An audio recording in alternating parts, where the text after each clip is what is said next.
Okay, the last thing we're going to look at on this podcast, like we do all the time, we look at predictions. Brandon, this time I'm going to start with you. I don't have a ballsy prediction like I did last week where I wanted to jump right in to let you know Michigan was going to win the Big Ten. And then people tell me that I'm all over the hype train where I don't think it's hype. I think that last year was hype. I think that this year Michigan's actually going to be a good team. However, Brandon, who do you got winning each division, playing in the ACC title game, and then basically going to the college football playoff because the ACC will probably be there? Okay, so I'll give you my top three teams in both. Okay. And I'll start with the Coastal Division. So we're going to go North Carolina, we're going to go Miami, and we're going to go Pitt. Same thing. I got the exact same. The only thing I might change is I could maybe see Virginia Tech being third. Maybe. But we'll go exact same for me. Sure. As you said. And now on the other side for the Atlantic, Florida State 1, Clemson 2, Louisville 3. Nah, see, that's where we disagree. I got Clemson, Louisville, Florida State. Yeah, well, you're wrong. But no, it could. I mean, those top three teams could, I just think Clemson's going to be hard to beat. Florida State and Clemson, I think, are the top two, though. I mean, any way you want to put them, it's 1 and 2. It's 1 and 2 with Louisville. They're the dark horse. Louisville. Yeah, they're the dark horse. As a 3. I think Louisville is a solid 3 when you put Florida State and Clemson in there. Yeah. I don't think that they come that close to them, but they could still beat them on a given game. And that's where I think is going to happen. I think Clemson's going to get through their schedule undefeated. I think that Florida State is going to, they'll have the loss from Clemson. I think Louisville can get the handle and get a better jump on Florida State and have that shock win against Florida State rather than Clemson. That's why I've got Louisville at second over Florida State. But we both have, actually, no, we don't. We have different. I wanted to say you had Clemson, but you didn't. You have Florida State. You've got Florida State, North Carolina as your title game. I'm actually going to make a slight change to mine.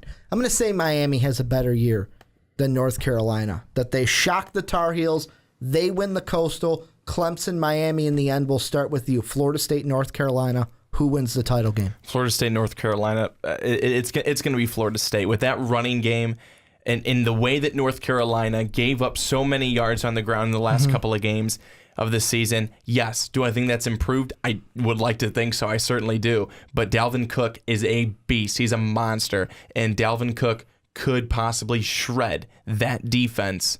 Even a good improved defense.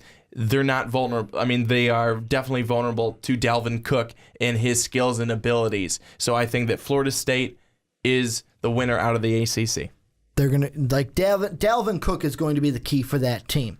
They are going to go as far as Cook decides to take them on his back because he will run carrying them. But for me, Clemson, Miami, this one's easy for me. Clemson beats Miami. What I love, they have the story of Brad Kaya win the Heisman, steal it away from Deshaun Watson, and then steal the playoff berth away from Deshaun Watson.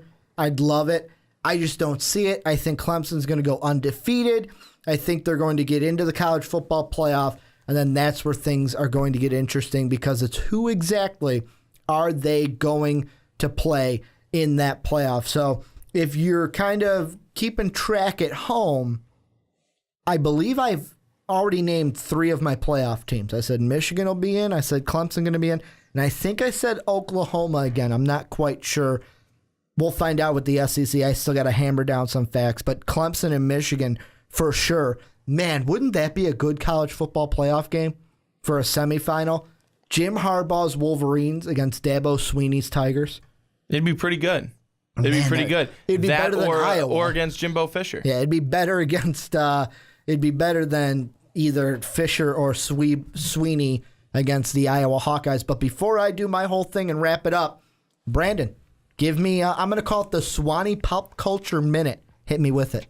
Well, as many sports fans would know, we kind of are going to go away from college football, but as many sports fans would know, and Chicago fans for sure, Chris Sale this past weekend, the report was he didn't want to wear the throwback unis for the Chicago White Sox because of the collar. It wasn't comfortable.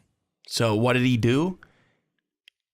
not only did he cut up his own, but he cut up all the team's jerseys and basically said, here you go. Fuck ya. And with that, he was suspended for 5 games. My whole thing, I get it, Chris. I love you, man. You are a stud. And I get your frustration with management. The fact that they only worry about selling tickets, marketing, and all that stuff. Well, I'll tell you one thing. They're not worried with marketing because they don't have fans coming. But are they possibly worried with selling tickets? Yes, that may take precedent right now over the team because the White Sox are not good. My whole point, there are players, and there can be players who are upset with management, who are upset with things that are going on. There's a way to do it. There's a way to do it.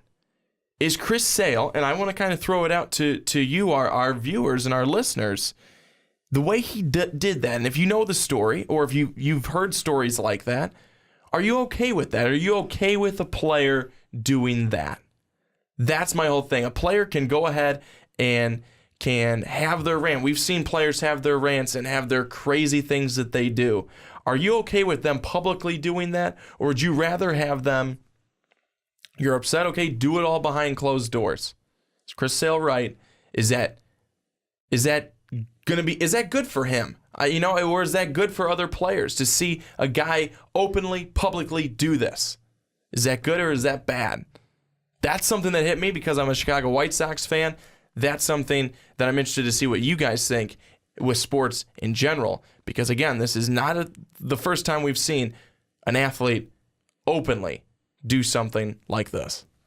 Well, and that is going to do it. Like Brandon said, let us know down below what you think of the whole Chris Sale situation, but also let us know what you think of anything we talked about today on the podcast. That's going to do it for the Primetime Podcast. Our Twitter's down below in the description. Make sure to check us out on Patreon, patreon.com/Most Valuable Podcast. Just another way for you guys to help support the channel other than hitting that sub button and hitting that like button on our videos and podcasts. And of course, it's a heart and repost on SoundCloud. Want to thank you guys one more time for taking the time to listen to us talk about some sports, some college sports, and we will see you guys next week. Have a good day, everybody. Thank you for listening to this MVP podcast. Follow us on Twitter @MostValuablePod for more great podcasts.